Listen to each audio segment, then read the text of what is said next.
Top 10 अपराधियों में एक हत्या, लूट, डकैती समेत दर्जनों कांडों के वांछित कुख्यात शराब माफिया प्रभात चौधरी समेत 3 गिरफ्तार। नमस्कार, आप देख रहे हैं द वैशाली टाइम्स। फर्जी सिम, फर्जी गाड़ी का नंबर प्लेट से होती थी करोड़ों की शराब की कारोबार। अवैध शराब के धंधे में बड़े बड़े अपराधी समेत हत्या के आरोपित भी है इसी धंधे में शामिल। कल्याणपुर थाने की पुलिस एवं एसटीएफ द्वारा संयुक्त रूप से छापेमारी करते हुए जिले के टॉप 10 अपराधियों में एक हत्या, लूट, डकैती समेत दर्जनों कांडों के वांछित कुख्यात शराब माफिया प्रभात चौधरी समेत इसके 2 सहयोगी रवि चौधरी एवं अमरजीत कुमार दास को ग्राम बरहेता से किया गया गिरफ्तार। अपराधियों में एक के पास 2 पिस्टल, 8 जिंदा कारतूस, 1 स्कॉर्पियो, 1 कार, 13 मोबाइल जिसमें फर्जी सिम लगा हुआ, 5500 रुपये नगद बरामद। जिले के टॉप 10 अपराधियों एवं शराब माफियाओं की सूची बनाकर इनकी गिरफ्तारी हेतु राज्य एवं अंतर्राज्य स्तर पर विशेष टीम का गठन कर लगातार छापेमारी की जा रही है।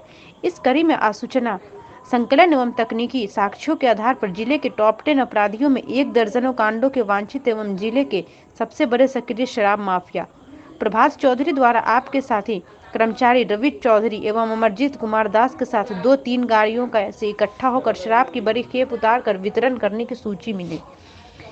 प्राप्त सूचना पर त्वरित रूप से कार्रवाई करते हुए छापेमारी का कल्याणपुर थाना ग्राम बरहेता से तीनों अपराधियों को गिरफ्तार किया गया है। तलाशी के क्रम में प्रभात चौधरी के पास से 1 देसी लोडेड पिस्टल, रवि चौधरी के पास से 1 लोडेड देसी पिस्टल एवं कुल 13 फर्जी सिम लगा हुआ मोबाइल को बरामद किया गया है। प्रभात चौधरी उम्र 25 वर्ष, पिता संजय चौधरी, दूसरा रवि कुमार चौधरी, पिता सरविंद चौधरी, दोनों निमाचक हैदर थाना चकमेसी जिला समस्तीपुर। अमरजीत कुमार दास, जितन दास कुडवा थाना चकमेसी जिला समस्तीपुर।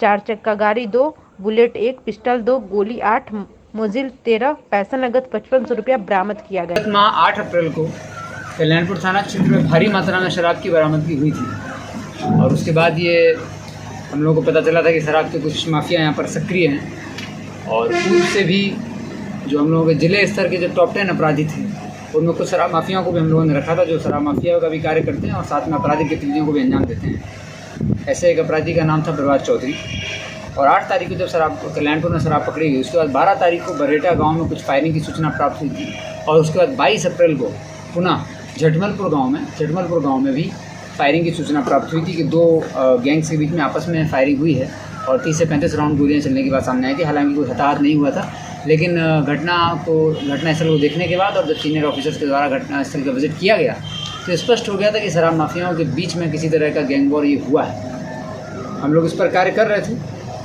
और प्रभात चौधरी जो इस क्षेत्र में सक्रिय था, कुख्यात अपराधी भी है, हम लोगों का जिला स्तरीय टॉप 10 वांटेड था, उस पर भी कार्य कर रहे थे। उसी क्रम में एसटीएफ के सहयोग से प्रभात चौधरी की गिरफ्तारी हुई है। प्रभात चौधरी साथ में उसके रवि चौधरी एवं अमरजीत कुमार दास, 3 अपराधियों की गिरफ्तारी हुई है।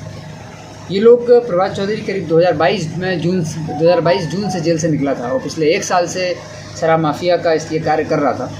ये अपने एक साथी हिसार का रहने वाला एक पवन बर्णवाल है, उसके संपर्क में था। उसके संपर्क में रह करके प्रभात चौधरी उससे फ़ोन के माध्यम से संपर्क करता था और वहाँ से ट्रक्स मंगाता था।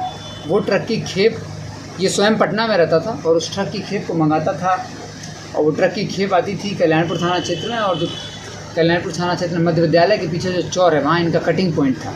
उस कटिंग पॉइंट पर 2 व्यक्ति है, ललित और निजाम, ये अपनी पिकअप लेकर के आते थे और उस पिकअप में माल को भरने के बाद प्रभात सैनी, प्रभात शर्मा और जीतू राणा, इन लोगों के घर के पीछे के चौर में ये लोग ले जाते थे, वहाँ शराब को डंप कर देते थे। प्रभात चौधरी के बिहाफ पर इन लोगों से पैसा कलेक्शन करने का जिम्मेदारी रवि चौधरी, टाइगर और गुलशन और सत्यम त्यागी की थी। ये 3 लोग इसके बिहाफ पे इन लोगों से पैसा कलेक्ट करते थे और शराब को फिर होम डिलीवरी करने का काम जीतू राणा, प्रभु सैनी और प्रभात शर्मा के द्वारा किया जाता और सानू के द्वारा किया जाता था और पिकअप का इंतजाम ललित और निजाम करते थे। इस पूरे गैंग का हम लोगों को पता चल गया और इसके जो 3 कुख्यात अपराधी उनकी गिरफ्तारी हो गई। बाकी सभी भागे हुए उनकी गिरफ्तारी के लिए प्रयास किया जा रहा है। हुआ यूँ था कि जब 8 तारीख को इन लोगों की शराब पुलिस के द्वारा पकड़ी गई तो इनका पुराना साथी था राय बहादुर, इनका ही ड्राइवर था।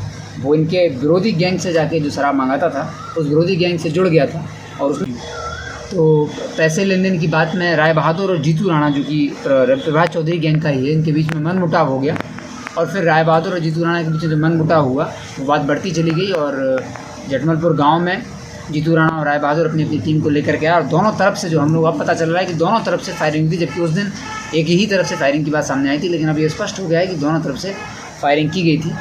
शराब के व्यवसाय के क्रम में इन लोगों के बीच पैसे का विवाद हुआ था, लेन देन का, और ये लोग एक दूसरे के क्षेत्र पर भी नज़र गड़ाए हुए थे। तो दूसरा जो ग्रुप है वो भी अब हम लोगों को स्पष्ट हो गया। राय बहादुर नाम का अपराधी है, ये जुड़ा हुआ है डब्लू राय, जो कि जटमलपुर गांव का ही है, कुख्यात अपराधी है। इसके साथ में भोला राय, दीना राय, संजीत, राय बहादुर और मुकेश, ये लोग अपना एक गैंग चलाते हैं। ये लोग भी पहले जेल गए हुए हैं, अभी भागे भी हुए हैं, इन पर FIR भी दर्ज किया जा रहा है। और इस गैंग के भी कुछ लोग हैं जो कि अभी भागे हुए हैं, 3 की गिरफ्तारी हो गई। इन लोगों के बीच में लेन देन को लेकर के फायरिंग की घटना हुई थी 12 तारीख को और 22 तारीख को। और अभी ये लोग पुनः, हम लोगों को जब सूचना मिली तो प्रभात चौधरी, रवि चौधरी और अमरजीत कुमार दास, ये लोग अपनी गाड़ियों को लेकर के शराब को रिसीव करने ही जा रहे थे। तो जब सूचना पर छापेमारी की गई तो इनके पास से 2 पिस्तौल, 8 जिंदा कारतूस, 1 स्कॉर्पियो, 1 कार और 13 मोबाइल इनके पास से मिले, जिन सब मोबाइल में ये लोग फर्जी सिम लगाते थे। यह भी जानकारी प्राप्त हुई है कि ये फर्जी सिम उपलब्ध कराने वाला कल्याणपुर थाना क्षेत्र का रहने वाला ही एक मोबाइल शॉप है, उसको भी आइडेंटिफाई कर लिया गया है, उस पर रेड होगी। और वो इन लोगों को फर्जी सिम उपलब्ध कराता था और उस फर्जी सिम की मदद से ये लोग अपने हरियाणा के जो व्यवसायी थे उससे संपर्क करते थे। तो 2 4 चक्का गाड़ी हुई हैं और 2 पिस्तौल और 1 बुलेट बरामद हुई है, 8 गोलियां बरामद हुई हैं, 3 अभियुक्त गिरफ्तार हैं। प्रभात चौधरी का आपराधिक इतिहास 2019 से ही है, लगातार शराब के मामलों में जेल गया है, लेकिन पिछले 1 वर्ष से ये शराब के साथ साथ आपराधिक गतिविधियों में संलिप्त हो गया था। और इन लोगों ने इस पूरे गैंग के पास 7 हथियार हैं जो हम लोगों को पता चला है, जिसमें से 2 बरामद हो गए हैं, 5 हथियार और बरामद हुए हैं। जो इनका एक साथी है हल्का और हिमांशु, उसके पास बाकी हथियार होने की सूचना है। और एक प्रभात शर्मा है जो कि पुरुषोत्तमपुर का है, उसके पास भी कुछ हथियार होने की सूचना है। तो हम लोग उस पर रेड छापेमारी अभी कर रहे हैं और इन प्रभात चौधरी को आज गिरफ्तार करके जेल भेजा जा रहा है। 2019 से ही इनका आपराधिक इतिहास है शराब का, और अभी लोग लेन देन के मामले में एक दूसरे के ग्रुप पर ऊपर फायरिंग भी करने लगे थे। तो फिलहाल इन लोगों को गिरफ्तार कर लिया गया। इनकी जो नंबर प्लेट आप लोग देख रहे होंगे, ये नंबर प्लेट, ये लोग सभी गाड़ियों की नंबर प्लेट को गाड़ी से निकाल करके एक ही गाड़ी में रख करके, ताकि गाड़ी आइडेंटिफाई ना हो पाए, और रात के समय में शराब को इसी गाड़ियों के माध्यम से ढोते थे। और ये 13 मोबाइल सामने रखे हुए हैं, इन्हीं 13 मोबाइल के लोग उपयोग करते थे। कुछ कैश राशि भी बरामद हुई है और गाड़ियों की चाबियाँ भी बरामद हुई हैं। इन लोगों को गिरफ्तार करके जेल भेजा जा रहा है।